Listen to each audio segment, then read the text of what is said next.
This is a film about a visit to the fabulous Israeli Air Force Museum. The Israeli Air Force Museum is located some 6 kilometers west of Be'er Sheva in the Negev Desert, adjacent to the Hatzerim Airbase and the Kibbutz Hatzerim. Visitors to the museum are greeted by a static display of an Aero anti-ballistic missile and a Kfirs C-7 fighter bomber displaying some of its possible ordnance. There are over 150 planes to be seen in the open expanse of the desert at the museum, while overhead Israeli warplanes and training planes occasionally fly past, providing a great all-round experience. There are 4 distinct areas at the museum. The first is the hardstand area with its formal display of airplanes. The second is the area of revetments with several large groups of decommissioned warplanes. The third is the anti-aircraft weapons collection. And the fourth and most fascinating is the undeveloped desert area with airplanes not in display condition, masses of terrestrial vehicles, and anti-aircraft artillery. The F-4 Phantom II fighter bomber entered Israeli service in 1969 as a result of the arms embargo imposed by France after the Israeli preemptive strike during the 1967 Six-Day War. F-15 Eagles and F-16 Fighting Falcons have largely replaced the Phantoms in the Israeli Air Force frontline units. The Israeli Air Force has operated F-15 fighters since 1977. The Kfirs is an Israeli-built all-weather multi-role combat aircraft based on a modified French Dassault Mirage 5 airframe, which in turn was derived from Dassault's popular Mirage 3 fighter. Domestic production avoided the problem of the French arms embargo following the Six-Day War. The Kfir entered service with the IAF in 1975 and they were withdrawn from active duty in the IAF in the 1990s. In 1957, the IAF received the first French-built Sud Aviation Vautour bomber. It was replaced by the American-built Douglas A-4 Skyhawk in 1972. In 1955, the IAF received the Dassault Ouragan, a French fighter bomber. They were retired in the 1970s. In the distance, an F-16 Fighting Falcon was coming into land in the Hatzerim Airbase. The F-16 has been in IAF service since 1980. In 1989, a Syrian pilot defected from Syria and landed this MiG-23 in Israel. In 1966, an Iraqi pilot flew his MiG-21, then the Soviets' most advanced fighter, to Israel in exchange for $1 million. The British-built Hawker Hunter was used by Arab air forces, including Jordan. The Mikoyan MiG-15, MiG-17, and MiG-19 aircraft were produced in the Soviet Union in the 1950s and were used by Arab air forces, including Egypt and Iraq.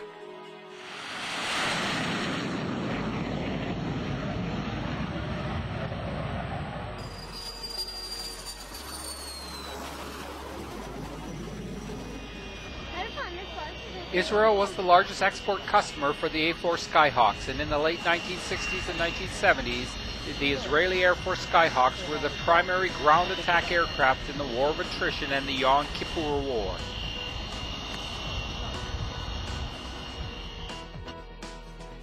The Soviet P-12 radar was used as a search radar for the SA-2 surface-to-air missile system, and in 1969 the Israelis captured a newly deployed Egyptian P-12 radar in Egypt and flew it back to Israel for study.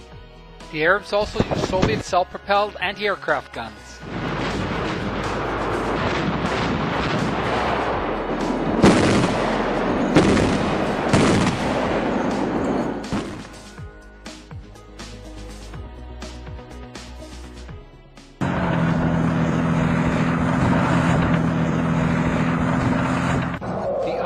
Kfir has been exported to Colombia, Ecuador, and Sri Lanka. Since entering service, Phantoms have participated in the War of Attrition, the Yom Kippur War, and Operation Peace for the Galilee. Overall, they have suffered at least 55 combat losses, but have accounted for some 117 claimed air victories.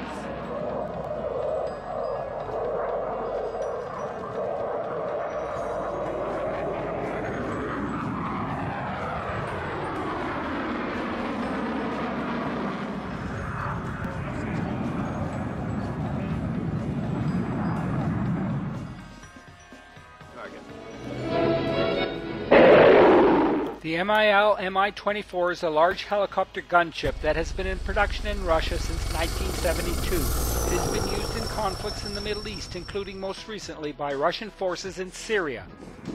In the distance overhead, an Aermacchi jet trainer was returning to base. The Aermacchi trainer jet has replaced the Fuga Magister as the IAF's trainer jet. The Catalina PBY amphibious seaplane served briefly with the IAF in the mid-1950s.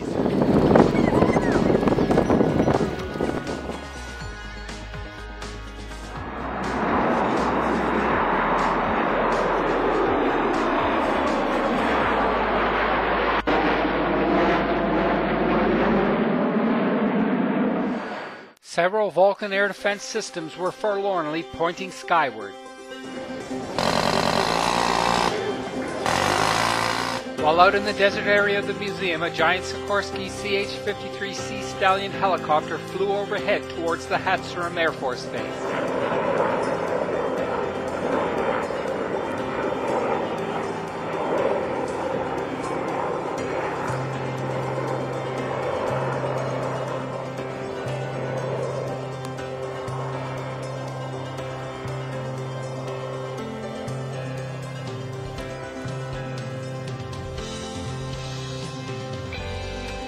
The fascinating desert area was full of planes, anti-aircraft weapons, and vehicles that are slowly rusting away. This area had much more interesting feel than the formal museum area.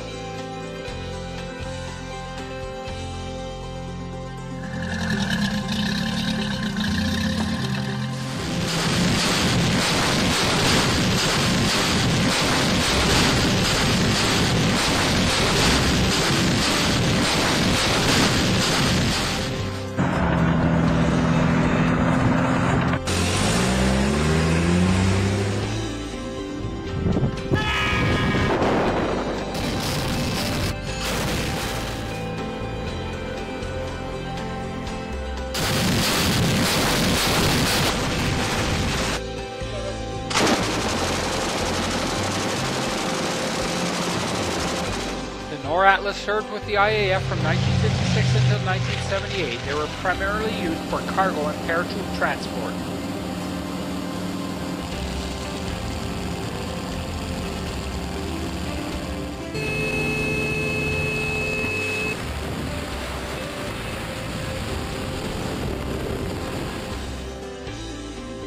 This Super Freilund helicopter carried President Sadat of Egypt around Israel during his historic visit to Israel in 1977. A row of propeller-driven aircraft included 3 World War II-era fighters that were used by the IAF in its infancy, including a P-51 Mustang, a Supermarine Spitfire 9, and an Avia S-199, which was the only fighter in Israel's possession at the start of the War of Independence in 1948. The early jet fighters of the Arab Air Forces included the Havilland Venom and a Vampire. From 1957, the Fuga Magister served the IAF as a jet trainer and as a light attack aircraft in the 1967 Six-Day War. The British Gloucester Meteor was used by the IAF in the 1950s, including during the 1956 Suez Crisis. The Austro Aristocrat was the first aircraft type used in the War of Independence that established Israel.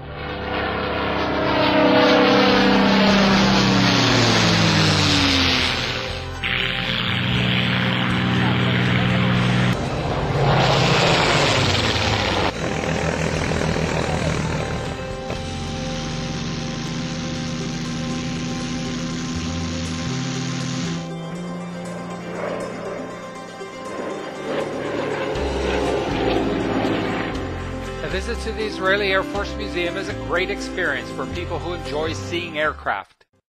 Take me somewhere nice, to some tired island in your heart called